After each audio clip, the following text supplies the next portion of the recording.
madam 3000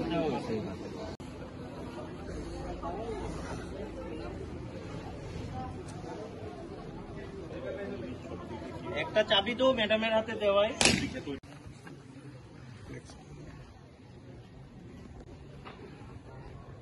ফ্লেক্সটা লাগবো না একটু গাড়িটা দেখা কিছু কেরিং তারা এই যে তারা যে বড় বড় ফার্মাসিউটিক্যাল কোম্পানি এই গাড়ির মাধ্যমে তারা ইনকাম তারা করতে পারবো এই গাড়ি ভাড়া দিতে পারবো মেইনলি মোটো ইনকাম জেনারেশন ঠিক আছে যা ইনকাম মুহূর্ত আপনারা জানেন দেশের প্রধানমন্ত্রী নরেন্দ্র মোদী প্রধানমন্ত্রী হওয়ার পর থেকেই তিনি যে স্বপ্নটা দেখেছিলেন দেশের কৃষকদের আয়কে দ্বিগুণ করা এবং এই লক্ষ্যে তিনি বিভিন্ন যোজনা তৈরি করেছেন এগুলো আপনারা সবাই জানেন আজকে দেশের কৃষকরা কিষাণ সম্মান নিধি ভাতা থেকে শুরু করে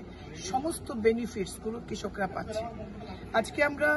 কৃষি ও কৃষক কল্যাণ দপ্তরের উদ্যোগে তেলিয়ামুড়া এগ্রি ডিভিশনের পক্ষ থেকে কৃষকদের জন্য আমরা পাওয়ার উইডার পাওয়ার স্প্রেয়ার আমরা কার্ড দিয়েছি দুটো এমআরডিএইচ প্রকল্পে একটা ভেহিকেল আমরা হ্যান্ডওভার করেছি একটি সংস্থাকে যারা অর্গানিক ফসলগুলো ক্যারি করবে বা কৃষিজাত পণ্য তারা ক্যারি করবে এবং তাদের ইনকাম জেনারেট যাতে হয় আমরা একটা সংস্থাকে যারা এগ্রিকালচারের সঙ্গে যুক্ত বড়মোড়াতে তাদেরকে আমরা একটা ভেহিকেল দিয়েছি সরকারি উদ্যোগে সবচেয়ে মজার বা সবচেয়ে আনন্দের বিষয় হলো এই যে আমরা পাওয়ার টিলার যেটা পোর্টেবল যেটা আমরা দিয়েছি বিশেষত সবজি চাষের লক্ষ্যে কৃষকদের 1 টাকা পর্যন্ত দিতে হয়নি কোনো কন্ট্রিবিউশন নেই কোনো কন্ট্রিবিউশন নেই